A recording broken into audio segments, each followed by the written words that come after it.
네, 안녕하세요. 반갑습니다. 오늘은 2023년 10월 18일 우리 강서 또 제주 가정 예배 함께하는 우리 줌 예배 오신 여러분을 진심으로 환영합니다. 제주 가정교회 제자들 환영하고요. 또 여수에 계신 우리 재원이 형, 상민 형수 환영하고요. 그다음에 우리 모든 처소에서 함께 예배 본 사람 환영하고 또 예배당에서 오신 여러분도 너무 환영하고 싶습니다. 잠깐 사진 좀 보여줄 수 있어요? 온라인으로 보일지는 모르겠네. 여러분 보이세요? 예, 이제 저쪽에 이제 보이네요. 오늘 여러분의 기도 응답으로 한전에서 세 명의 팀장과 한 명의 대리, 그 다음에 우리 이 대경 빌딩의 입주자 대표님, 그 다음에 이 대경 빌딩의 관리소장님이랑 같이 또 저희 교회 쪽에서 한 4명 정도 연합 미팅을 했습니다. 아주 열띤 미팅이 됐습니다.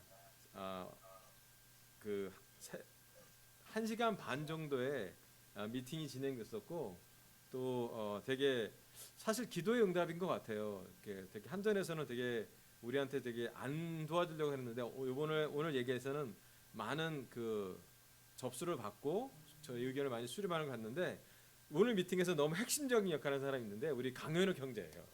와, 공무원이 있는 게 이렇게 교회에 덕이 되는지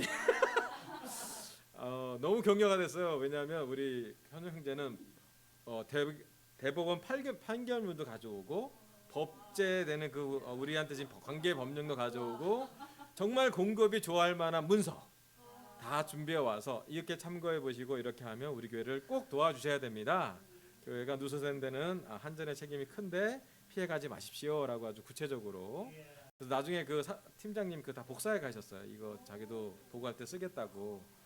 그런 거 보면서 야 역시 공급은 공무원이 대접을 하는 게 맞구나라는 생각이 들었고 야 하나님이 참 사실은 우리 현욱 형제가 반차를 내서 시간을 내서 일하다가 온 거거든요 교회를 위해서 그렇게 섬기는 거 보면서 참 너무 감사하다. 또 최근에는 그런 우리 현욱 형제나 민호 형제가 참 대내적으로 대외적으로도 너무 많은 섬김을 하고 있는데 다시 한번 너무 우리 KTD 위원들의 감사하다고 전해드리고 싶습니다.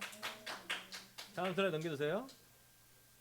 네, 이제 우리 영우 형제도 아내 데려다 주다가 일찍 와갖고 있는데 시스템 형제라서 같이 듣고 있고 공감을 했어요. 우리 이게 임세신 차장님이고 오 차장님이고 저쪽 그 한전 설비기계 팀이고 맨 왼쪽에 이제 우리 최기호 대리인데 미팅 많이 했어요. 넘겨주세요. 네, 옥상 가서도 왜 이 모양이냐라고 계속 이제 얘기를 하고 우리 여기는 입자 대표님이세요. 박재용 503호 이 대경 오피스를 했었고요. 다음 마지막 한번 슬라이드 넘겨주세요.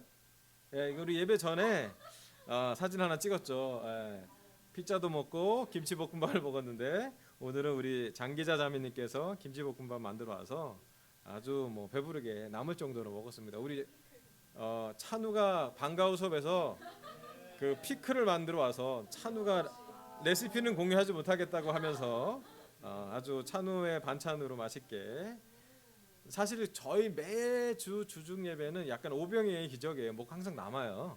그래서 혹시 여러분 오실 수 있으면 예배 그것도 여러분들 물론 미국에 와서 못 오시는 거지만 항상 주중 예배 전에 또 주일 예배 후에는 우리 같이 식사하면서 깊은 교제하면 너무 좋을 것 같습니다. 네, 넘겨주세요. 네, 오늘은 주중 예배 세 번째로 복의 통로 온유한 사람은 복이 있다라는 말씀을 준비했습니다. 말씀을 잠깐 전하기 전에 제가 짧게 기도할게요. 평화의 하나님, 사랑이 많으신 하나님, 우리를 불쌍히 여기시는 하나님, 먼저 우리가 모이셔서 너무 감사합니다.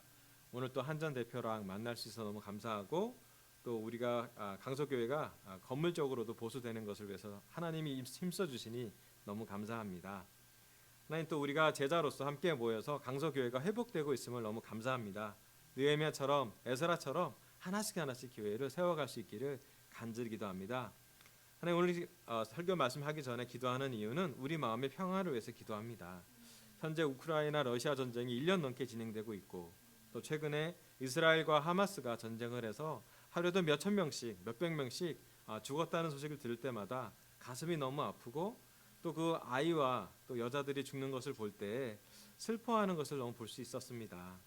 하나님 지난주 우리 예배 말씀이 슬퍼하는 사람은 복이 있다. 하나님이 그들을 위로해 주신다고 했습니다.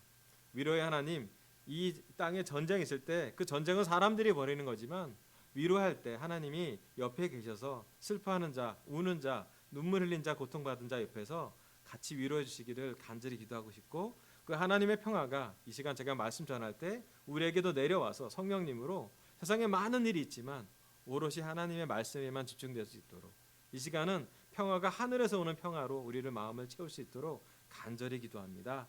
우리 중에 아픈 사람 있다면 치료해 주시고, 특별히 상민 형수님의 수술이 잘 진행되길 바라고, 또 상화 형님의 회복이 완전히 회복되길 바라고, 또 말레이시아에 있는 진기자매도 거기서 잘 적응할 수 있도록 주님께서 도와주길 바랍니다. 이 시간 말씀을 준비합니다. 복의 통로 세 번째 말씀을 전할 텐데, 우리가 예수님의 설교를 듣고 우리 또한 그 8복 중에 세 번째 복을 가져가는 시간이 되길 간절히 바라며 이 모든 말씀은 예수님의 이름을 감사하며 기도합니다. 아멘. 우리 함께 마태복음 5장 1절부터 5절까지 같이 한번 읽어보도록 하겠습니다. 마태복음 5장 1절입니다. 예수께서 시작. 예수께서 무리를 보시고 산에 올라가 앉으시니 제자들이 그에게 나와왔다. 예수께서 입을 열어서 그들을 가르치셨다. 마음이 가난한 사람은 복이 있다. 하늘나라가 그들의 것이다. 슬퍼하는 사람은 복이 있다. 하나님이 그들을 위로하실 것이다.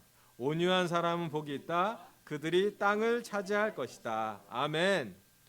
오늘은 복음서에 나온 예수님의 8복 설교, 또 산상수 설교 중에 세 번째 복의 통로, 온유한 사람은 복이 있다라는 주제로 말씀을 전하겠습니다. 오늘 저의 설교 첫 번째 포인트는요, 온유한 사람은 복이 있다입니다. 예수님은 모여든 무리, 또 모여든 제자들에게 하늘에서 보는 하나님의 아들로서 세 번째 축복 또는 행복, 복의 통로를 열어서 가르쳐 주십니다. 그 통로는 온유함이라는 단어예요. 우리 첫 번째 통로는 마음이 가난한 사람들이고, 두 번째 통로는 슬퍼하는 사람들이었고요. 지금은 세 번째로 온유한 사람들의 복이 있다라는 말씀을 전합니다. 그렇다면 이제 우리한테 물어봐야죠. 오늘 우리 강서교회 제자들, 제주 가정교회 제자들 중에 온유한 사람 계십니까?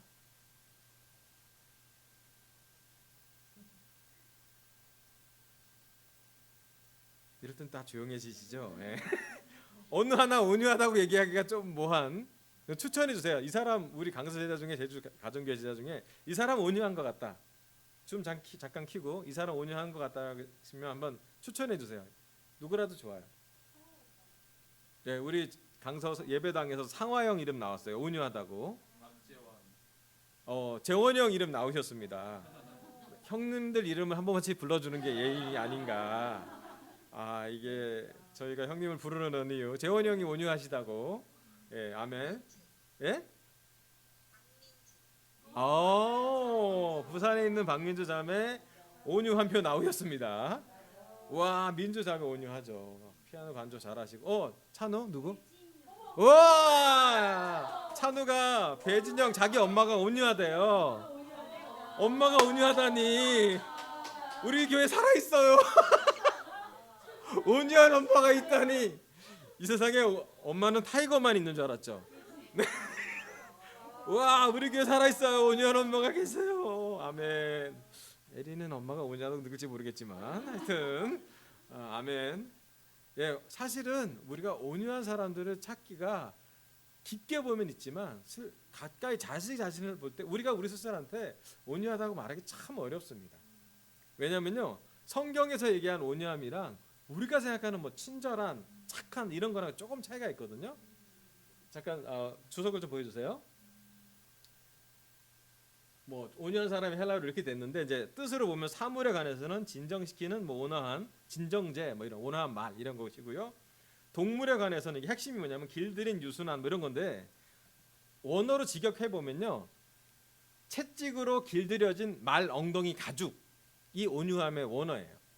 그러니까 하도 채찍으로 맞아갖고 애가 엉덩이가 이렇게 해진 거죠. 이렇게 무슨 얘기냐면 난폭하거나 아주 이렇게 세상적인 또는 거친 것들이 많은 훈련과 반복적인 어떤 훈련을 통해서 이렇게 부들부들해진, 가죽도 오래 쓰면 부들부들해지잖아요. 그런 것으로 보일 수 있습니다. 사람에 관해서는 분노, 난폭, 매정, 잔인하지 않고 온화한, 친절한, 온유한 또는 즐거운 뭐 그런 걸 의미하고요. 행동이나 감정 또는 징계와 같은 것에 대해서는 친밀한, 친절한, 관대한 것을 의미한다고 합니다.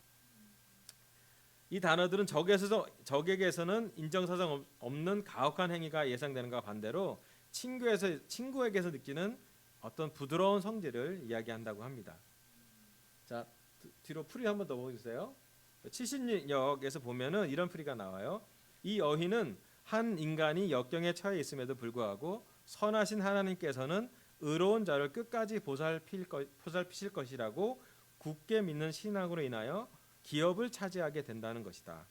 즉 온유란 외형적인 폭력이나 잔인함에 반대에 불과한 것이 아니라 적극적인 사랑으로 인하여 고통받고 그 고통을 오래 참음으로 인하여 온화하고 부드러운 마음의 자세인 것이다 라고 이렇게 좀 풀이되어 있습니다. 자, 성경에서 말하는 온유함은 착하고 친절한 그런 좀 작은 수동적인 의미가 아니라 좀 약하거나 또는 뭐 너무 약해서 부드러워질 수밖에 없는 그런 단어가 아니라 사실은 되게 강하고 거친 것들이 부드럽게 유하게 변화된 것을 이야기하고 있습니다. 솔직하게 저를 스스로 보면요, 제가 나이가 들면 들수록 제가 이제 올해는 51이니까 기대와 현실이 좀 차이가 나는 것 같아요. 제가 예수님을 알아간 지 벌써 33년인데 그런 데가 33배 정도 온유해졌나? 성찬을 이렇게 33년을 했는데 예수님이 빵과 떡을 먹고 또 피를 마셨는데 내 안에는 온유함 또 성령의 열매거든요. 열매가 맺혀가고 있나?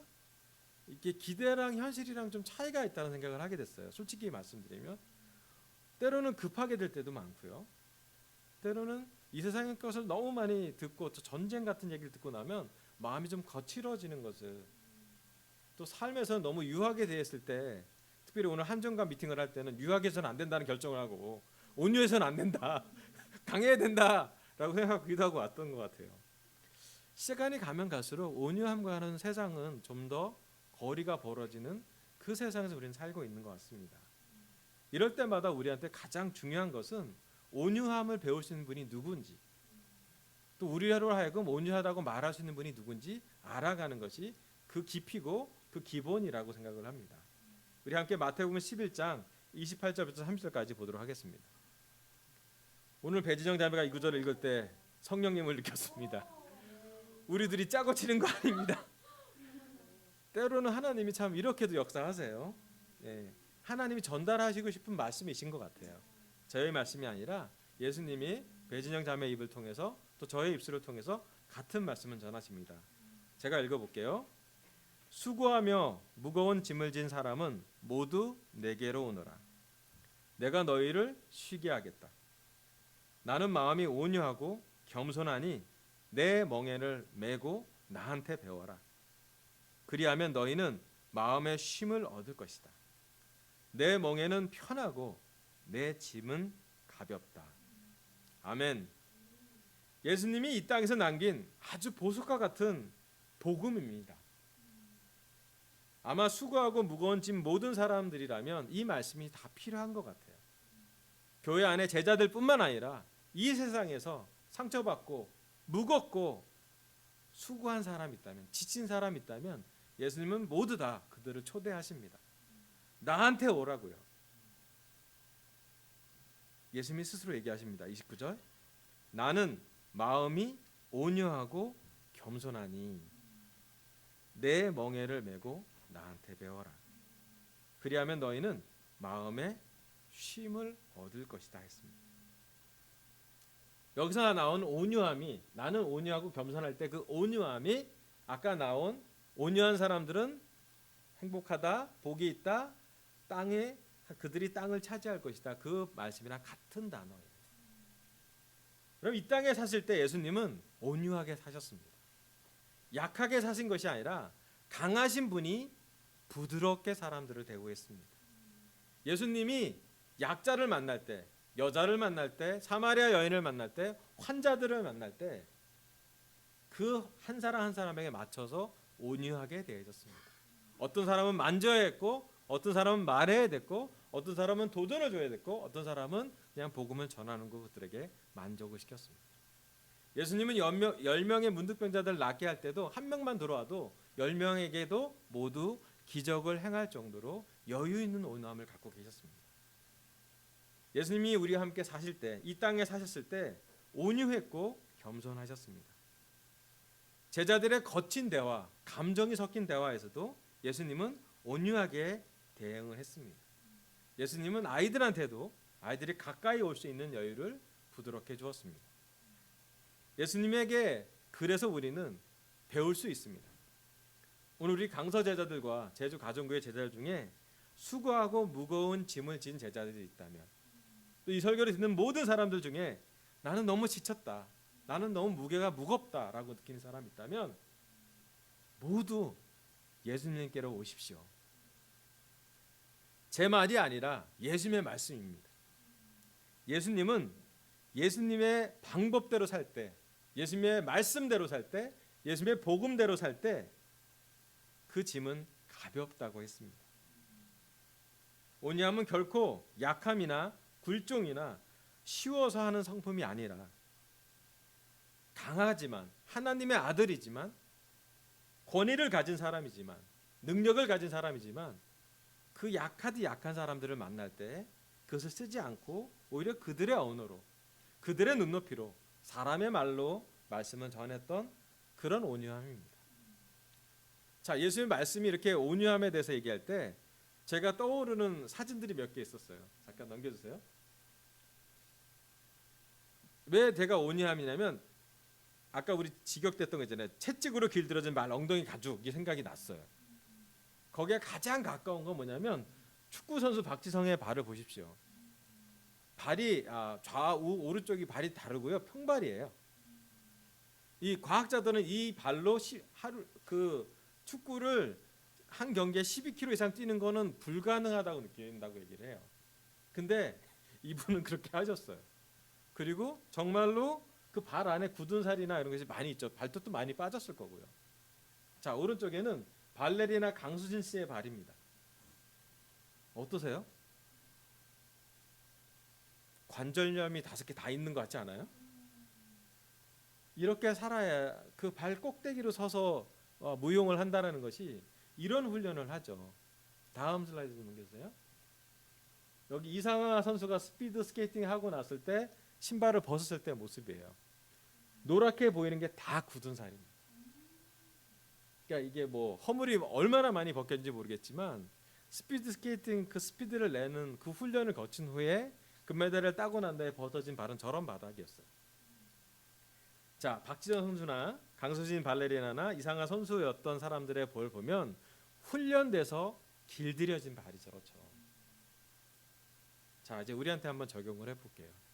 여러분, 우리 중에 훈련돼서 정말로 부드러워진 그런 부분이 있는지 한번 묵상해 보시길 바랍니다. 때로 우리가 거칠고 또 이 세상과 대응하다 보니까 더 강해져야 되고 더 위대해져야 되고 더 능력 있어야 되는 대응을 할 것 같지만 사실은 예수님이 전하는 복의 통로는 조금 반대 방향에 있습니다. 온유한 사람,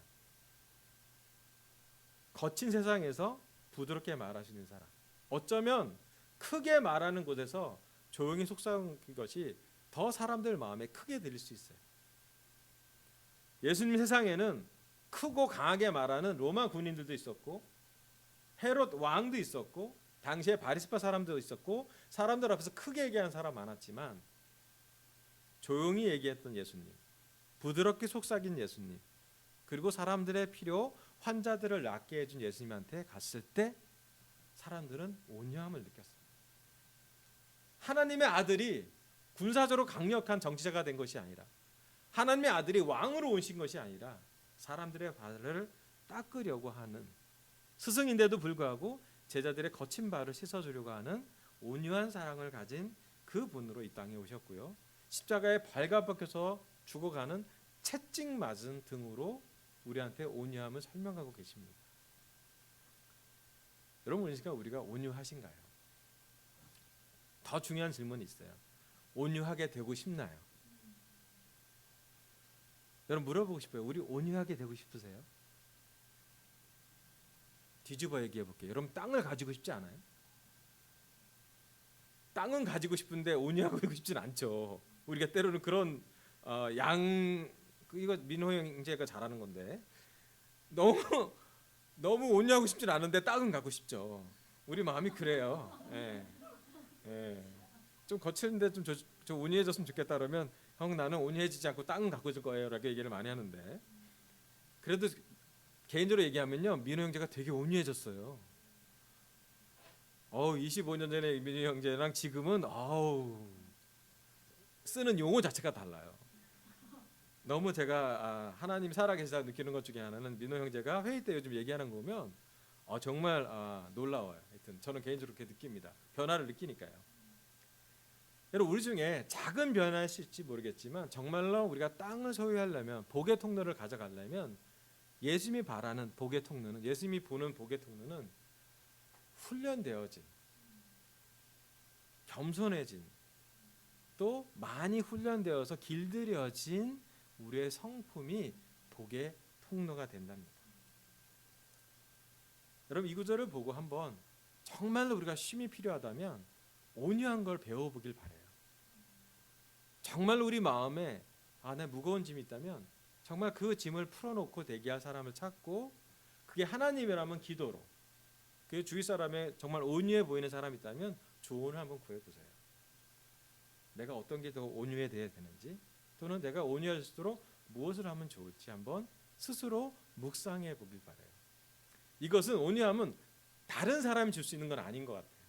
밖에서 주는 온유함은 한계가 있어요. 박지 선수가 그렇게 발이 부르트도 뛰는 건 누가 시켜서 하는 일만은 아닐 거예요. 그죠?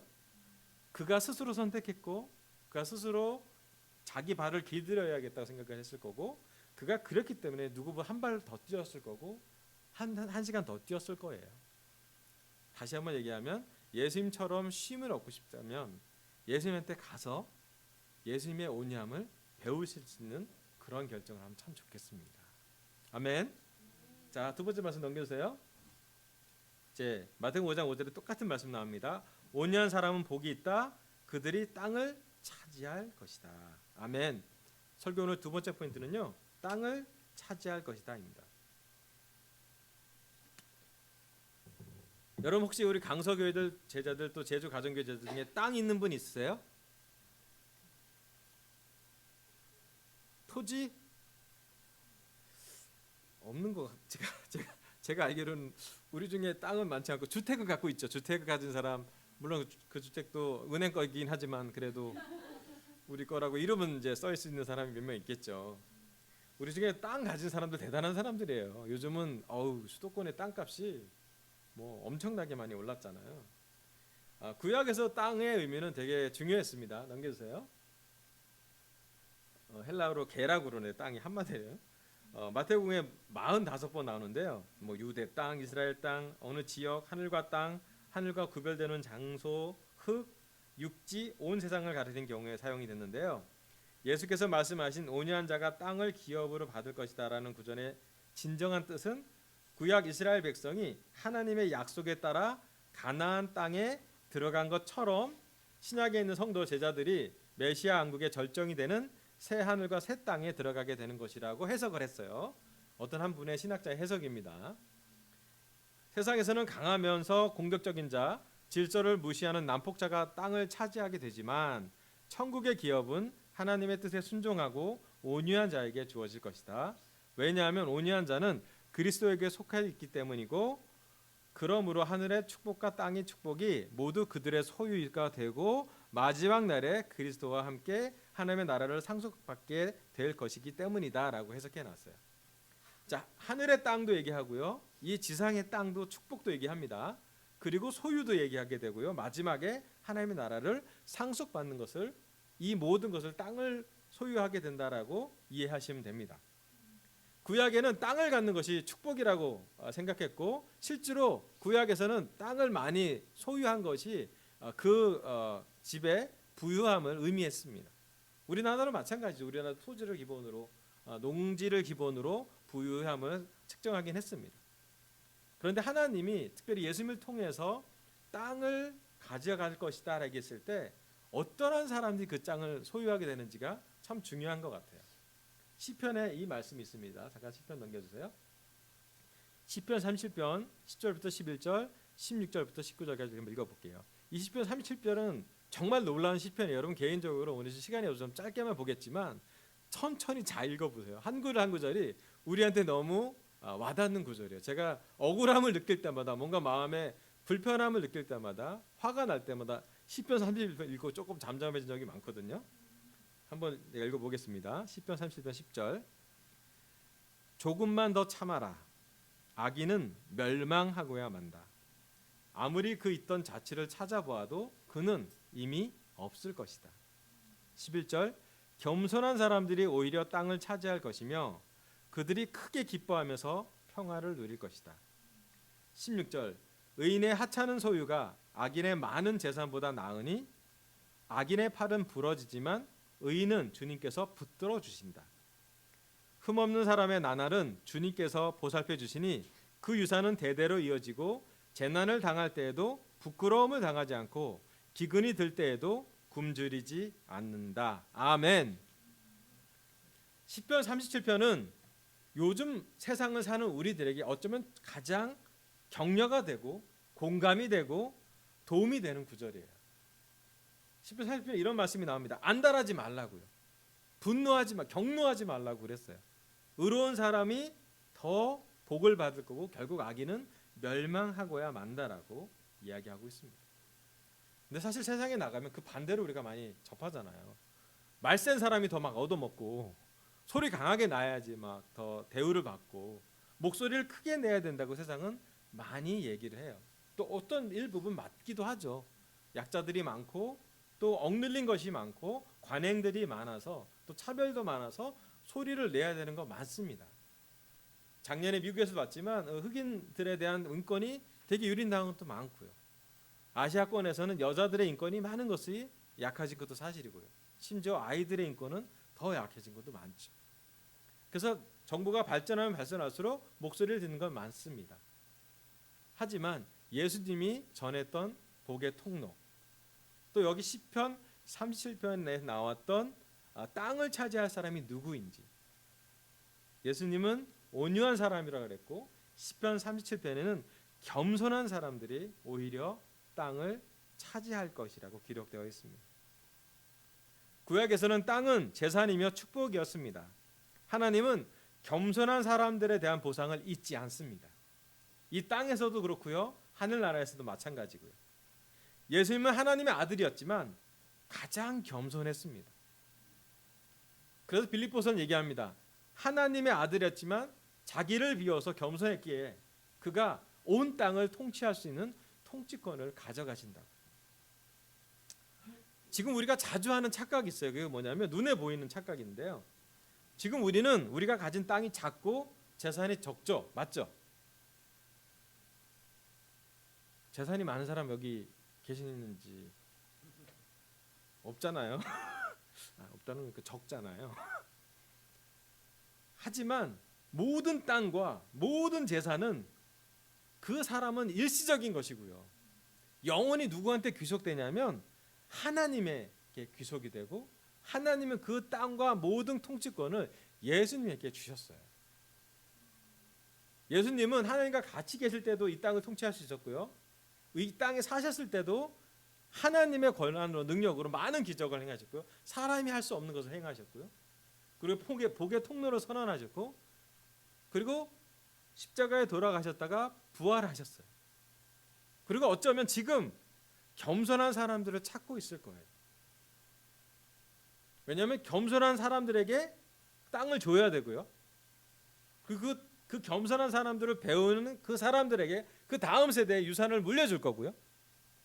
그리고 하나님을 사랑하는 사람, 하나님의 법을 억울하지만 순종했던 사람들에게 부끄러움을 당하게 하지도 않고 기근이 들 때도 굶주리지 않으려고 그 유산이 없어지지 않겠다고 선언하십니다.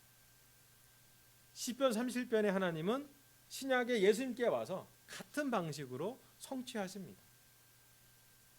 여러분, 예수님이 온 땅을 통치할 수 있는 이유는 강한 권력이 있어서뿐만이 아니라 자기를 비워서 겸손하셨기 때문이에요. 예수님이 하늘 문을 열어서 땅을 줄 사람을 찾고 있어요. 세상 사람들은 치밀하게 막 땅을 얻으려고 돈을 벌고 착취하려고 그러고 정복하려고 그러고 비교하고 경쟁할지 모르겠지만 예수님은 다른 방식으로 전합니다. 겸손해지라고. 마땅히 청구할 수 있는 거지만 내려놓으라. 억울할 수 있지만 우리는 하늘과 연결된 통로가 있다고. 물론 무조건 억울한 건 참으라는 얘기 아닙니다. 잘못된 것은 시정해야 되고요. 저희 우리 한전한테도 시정해 달라 그랬어요. 이래서는 안 됩니다. 교회가 이 한전 건물 때문에 이렇게 된 거 옳지 않잖아요. 여러 가지 법령을 들어서라도 보고했습니다. 하지만 방법은 되게 온유했어요. 오늘 저희 선영형제 목소리 높이지도 않았고 서류를 착착 준비해서 잘 읽어주고 복사해 가라 그러고 복사해주고 아주 부드러웠어요. 하지만 강력했죠. 왜냐하면 법령이 나와 있으니까.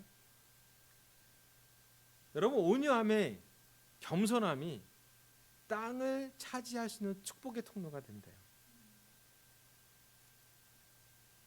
어쩌면 세상 사람들은 우리에게 온유함을 기대하지 않을 수 있어요.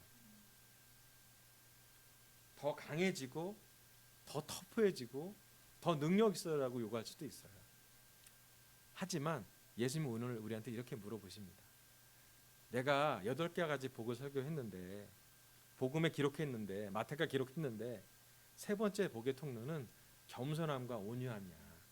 특히 온유함이야. 훈련되어져서 겸손해진 거. 나중에 천국에 가서 예수님 우리한테 뭘 물어보실까요? 얼마나 많은 사람을 전도했는지, 그것도 물어보실지 모르겠지만 얼마나 많은 돈을 모았는지, 얼마나 많은 우리 스스로를 보호하려고 노력했는지 그렇게 해도 물어볼 수 있겠지만 어쩌면 예수님 이렇게 물어보실 것 같아요. 온유함에 대해서 설교 들었니? 내가 온유하게 살았는데, 겸손하게 살았는데, 내가 마지막 가면서도 내 제자들의 발을 닦아줬는데 너는 나와 얼마큼 성품이 비슷하게 되려고 노력했니?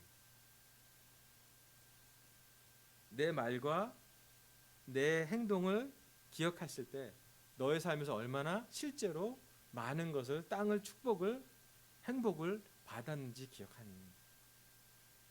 예수님이 어쩌면 우리한테 그것을 얘기할지 모르겠어요. 더 많은 소유가 아니라 예수님과 좀 더 닮은 성품, 좀 더 복의 통로로서의 우리가 온유하고 겸손해지잖아요. 우리 가정의 복의 통로가 와요. 우리가 온유하고 겸손해지잖아요. 우리 회사 사장님은 악할지라도 다니엘처럼 그 왕이 축복받을 거예요. 오늘 우리가 온유하고 겸손하잖아요. 대한민국이, 서울이 복을 받을 거예요. 악한 자가 잠깐 가져갈 수는 있어요.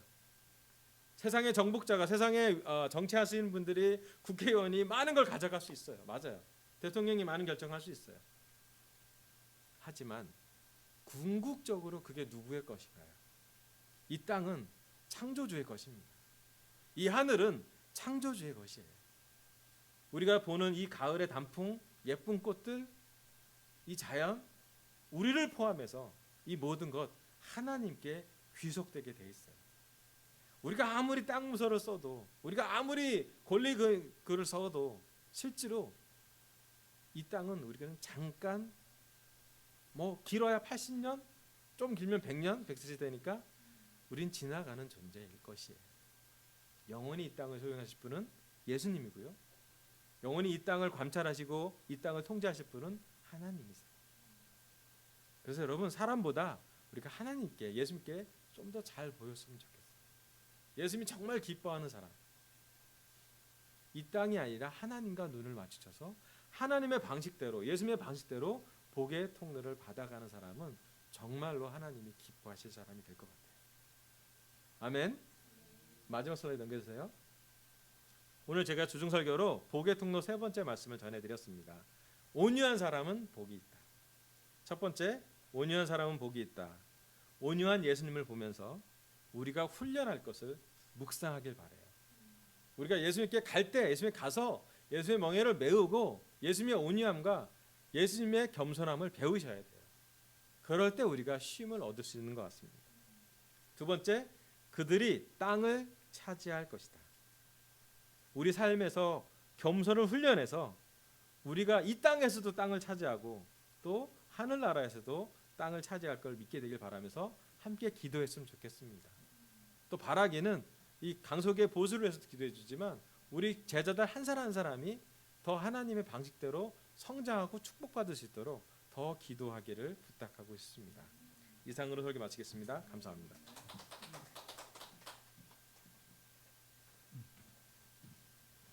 아멘.